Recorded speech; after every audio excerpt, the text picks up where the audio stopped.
Hello po guys. God bless us all po. To God be the glory po. Part 3 po ng ginagawa kong life coach, life motivation, POB. Para din po itong Bible verses. Sa bawat part po, tinatry ko pong ilagay yung mga vital verses na pwede nating ulit-uliting balik-balikan. Pasyalan ng ating mga mata. Isa po itong pagdadagdag booster ulit at enhancement para sa bawat isa sa atin. Para po sa akin, ang ginugol ko po talaga guys, habang malakas pa po ako, habang malinaw pa po ang pag-iisip ko, ang intuition ko, ang motivation ko, pinapangarap ko pong makapaghatid ng maliit na motivation and life lesson at booster sa bawat isang nakakakita ng content ko sa bawat platform na ginagamit ko. Amen. To God be the glory po. God bless us all po ulit. Paulit-ulit po akong nagti-thank you sa inyong lahat na nakakakita ng mga content ko. Kahit reposted na po yan.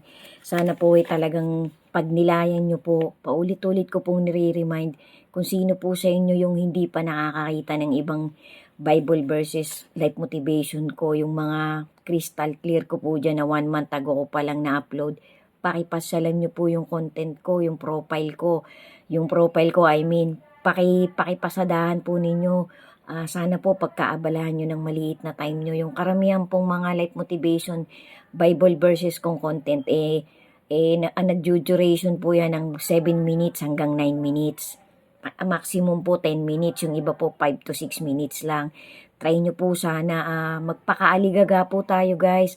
Ano man pong content o video o dokumentaring napupusuan natin na parang kahit papano nagkakaroon tayo ng dagdag booster para mahalin natin at ipakita sa ating Panginoon na hinahanap natin talaga yung lingap niya, yung kanyang motivation.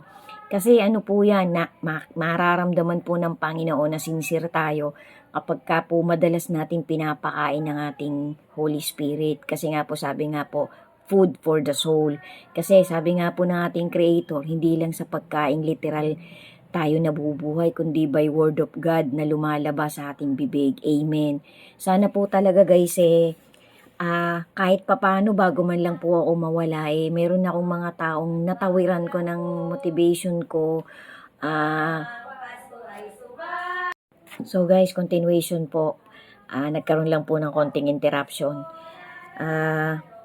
So guys, yung mga nilalagay ko pong mga verses, I am hopeful na nadadaanan po ninyo.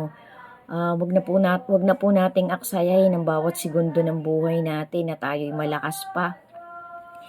Hindi naman po to sa pagbibigay ng ikakakaba pa natin. Ito po ay isang dilat na reality na marami pa pong mga pandemics ang paparating. Marami pa pong mga kaguluhan ang makikita ng generation natin. Marami pa pong mga kakaibang event ang nakaabang na mararanasan natin. Marami pa pong mga natural disaster ang ipapadala ang ating Creator. Kaya magpakaaligaga po tayo guys.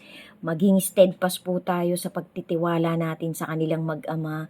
Maging ready po tayo kahit papano. Kahit po 10% lang magkaroon tayo ng readiness at awareness. Para po pagdating ng mga dilubyong nakaabang na tayo nandito pa, hindi po tayo masyadong matataranta. Hindi po tayo masyadong mangangapa. Kasi ang dami pong nakaabang guys. Hindi ko na po kailangang isa-isahin kasi dilat na reality po yan, nare-research na po yan.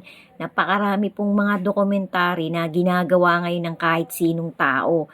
Kasi ang iba po talaga kumbaga wala ka namang maraming means na pwede mong ipamigay makapagbigay ka man lang ng konting awareness, konting motivation, sapat na po yun. Kinikwenta po yun ng ating Panginoon. Kasi sabi ko nga po, paulit-ulit ko na po yung naitawid sa iba-iba kong content na hindi po natin masasabi ang ibibigay ng Panginoon na magandang opportunity sa bawat isa sa atin. Kasi ipaiintindi po ng ating Panginoon kung bakit tayo napunta sa hell, kung bakit tayo napunta sa heaven. Meron pong isang mabuti at tapat na mangangaral ng huling generation natin na laging nagtatawid ng mga magagandang motivation at dokumentary sa kanyang mga exposition vision na talaga pong tapat, na talaga pong salita talaga ng mga propeta, ng mga apostol, salita po talaga ng bigatin san, na hindi po talaga tayo parang mawawalan tayo ng muwang o idea kung bakit tayo napunta dun sa tormented place at dun po sa eternal peace and happiness. Kasi nga po, ipaparealize po yan sa atin ng ating Panginoon kung bakit tayo napunta doon. Ipaiintindi po sa atin. Yun po yung itinawid ng isang matuwid na mangangaral na to, na tumimo po, na tumatak po talaga sa akin, na hindi ko po talaga makakalimutan until now. Which is totoo po, facts po yun. Kasi para maging happy ka, para talaga mapil mo yung regalo sa'yo ng Panginoon, ipapakita ng Panginoon kung ano talagang mga ginawa mo. Kasi bawat po maliit na bagay at malaking bagay na itinatawid natin kahit kanino, inililista po yan ng ating Creator. Nakalista po yan sa aklat ng buhay at dun po sa aklat ng kamatayan. 2 libro po kasi ang bubuksan, guys. 2 po. Wala na pong ibang libro na bubuksan. Dito po tayo ulit, guys, sa content ko, sa bago kong life motivation na gusto kong itawid sa inyo. Ilalagay ko po dito ulit yung mga importanteng verses na dapat nating pasadahan ng paulit-ulit, kasi magiging booster po yan sa pagtitiwala natin sa ating Panginoon at sa kanyang bigatin san. Amen. So, ito po ulit yung sinabi ng isang mabait na pastor na gumagawa po siya ng mga dokumentary. Halos daily o kada 2 days mayroong isang bagong content na ginagawa. Ang dami pong followers nitong taong to. Isa po ako sa followers niya. Sabi niya po, reminder ko lang po ulit to, guys, the 4 signs that precedes the return of our Lord Jesus. Number 1 po end of grace. Number 2, the times of troubles. Number 3, the imposition of the mark of the beast. And number 4, the last event that will happen before the return of our Lord Jesus is the fall of the plagues.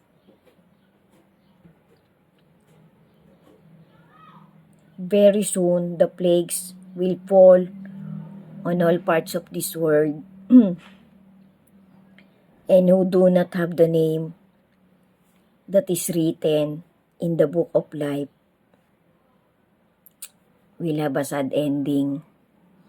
So, sabi po ng Creator na to, the coming of Jesus, rather the snatching that will come to happen very sooner, is closer than ever. So guys, nasabi ko na po yan dun sa mga previous kong content. Kung sino pa pong hindi nakakapagtapos nung 1 to 8 yata yun, o 1 to 7 ko pong crystal clear na pagtatawid ko po talaga na napanood ko sa isang dokumentary nung matuwid na mangangaral ng huling generation natin. Pasyalan nyo po yan, guys. Pasadahan nyo po yung yung profile ko. Yung isa po nilagay ko sa pin. Sana po makita nung sino mang madadaanan ng content ko na to. Thank you po for watching. Sundan nyo pa po, meron pa pong kasunod. God bless us all po, and to God be the glory po. Ingat po tayo palagi. Patibayin pa po natin ang kapit natin sa ating Panginoon at sa kanyang dakilang anak na malapit na po niyang agawin yung mga matuchosen niya. Thank you po ulit for watching. To God be the glory po, and God bless us all. Sundan nyo pa po yung susunod. Maraming salamat po talaga. Ingat po tayo palagi and always pray a lot. Amen.